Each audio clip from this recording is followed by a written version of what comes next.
여러분, 돌아온 탕자 이야기 다들 아시죠? 아마 세상에서 가장 유명한 이야기 중 하나일 텐데요.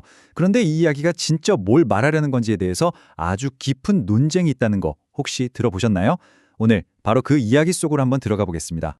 자, 그러니까 이 이야기가 그냥 잘못한 아들을 아버지가 용서해줬다 이런 단순한 용서 이야기일까요? 아니면 그 뒤에 훨씬 더 크고 어쩌면 거대한 드라마가 숨어 있는 걸까요? 네, 보시는 것처럼 크게 두 가지 해석이 팽팽하게 맞서고 있어요. 하나는 이게 이스라엘이라는 한 국가에 대한 이야기다라는 거고요. 다른 하나는 아니다, 이건 우리 모두, 즉 인류 전체의 이야기다라는 거죠. 지금부터 이 두 가지 해석을 하나씩 차근차근 짚어볼게요. 자, 그럼 먼저 첫 번째 해석부터 시작해보죠.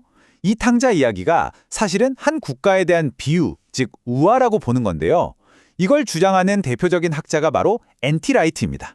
이 관점에서 보면 이야기 속에 나오는 탕자, 그러니까 그 아들은 그냥 개인이 아니에요. 바로 이스라엘이라는 국가 전체를 상징한다는 거죠. 집을 나갔다는 건 이스라엘이 겪었던 정치적이고 영적인 유배 생활을 의미하고요. 이 해석에서 진짜 중요한 포인트는 이거예요. 예수가 말하는 집으로 돌아온다, 이 귀향의 의미를 다시 정의했다는 겁니다. 막 군사적으로 싸워서 이기고 땅을 되찾는 그런 게 아니라 평화롭고 신성한 사명을 회복하는 것, 그게 진짜 귀향이라고 말하고 있다는 거죠. 그런데 말이죠. 이 해석 되게 그럴듯하게 들리잖아요. 하지만 저희가 참고한 자료의 저자인 김세윤 교수는 여기에 아주 근본적인 문제가 있다고 날카롭게 지적합니다. 자, 여기서 아주 간단하지만 강력한 질문 하나가 나옵니다. 그리고 이 질문이 이 국가우화 해석 전체를 흔들어 버리죠. 만약에 아들이 포로로 끌려간 이스라엘을 상징한다면 도대체 그 아들은 어떻게 집을 나가게 된 걸까요? 바로 이 지점에서 결정적인 차이가 발생해요. 이야기 속에서는 아들이 자기 유산을 달라고 해서 스스로 자기 발로 집을 나갔잖아요. 그런데 실제 이스라엘의 역사는 어땠죠? 자기들이 원해서 간 게 아니라 강대국에 의해서 강제로 끌려간 거란 말이죠. 이 동기 자체가 완전히 다른 거예요. 그리고 여기서 더 근본적인 문제가 생깁니다. 만약 이 탕자 이야기가 오직 이스라엘 민족만을 위한 이야기라면 그럼 이스라엘 사람이 아닌 우리, 나머지 사람들에게는 이게 무슨 의미가 있을까요? 그 순간 이 이야기는 모두를 위한 보편적인 힘을 잃어버리게 되는 거죠. 자, 그럼 이제 두 번째 해석으로 넘어가 볼까요?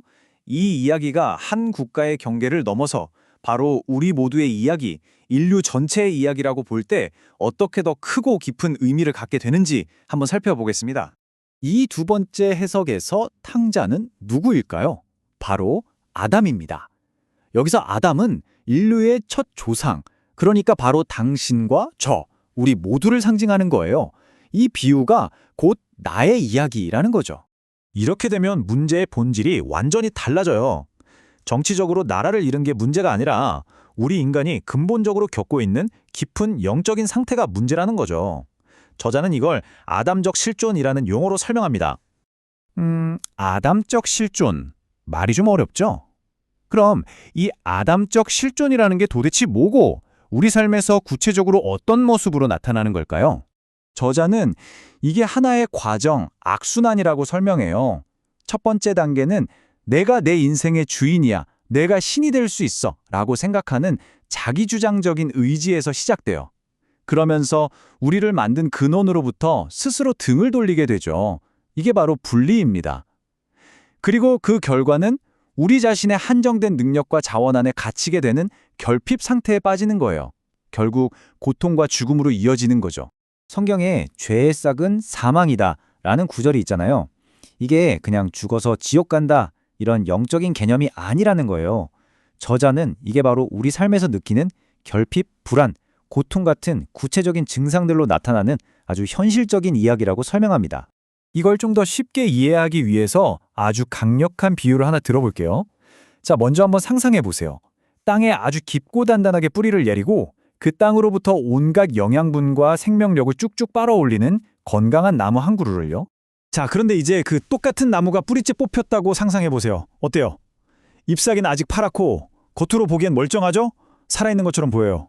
하지만 그 나무는 사실 죽어가고 있는 겁니다. 바로 이게 아담적 실존이라는 거예요.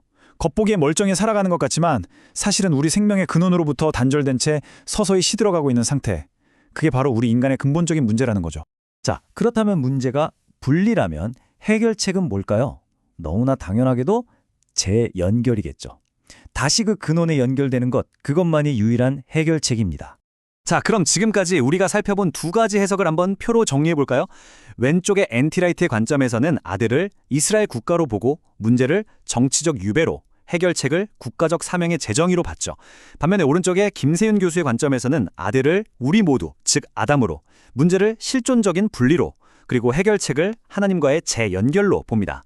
이렇게 보니까 차이가 확 느껴지시죠? 이 재연결을 통해 우리가 얻게 되는 목표를 성경에서는 영생이라고 불러요.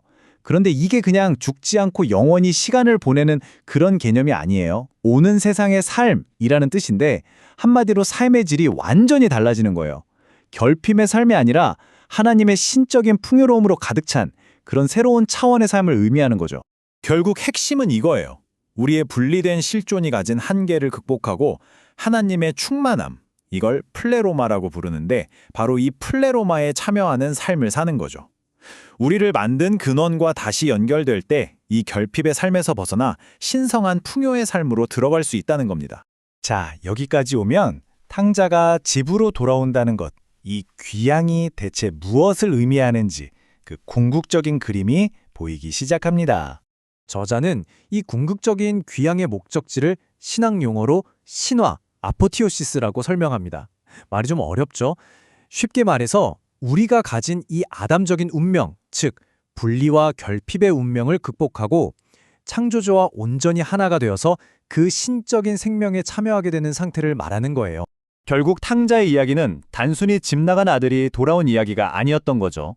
우리 인간이 처한 근본적인 상태에 대한 너무나도 깊은 진단이자 그 치유를 위한 비전을 보여주는 이야기입니다.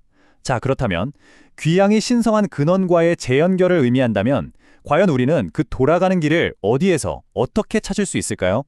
이 비유는 우리 각자에게 그 여정에 대해 묻고 있습니다.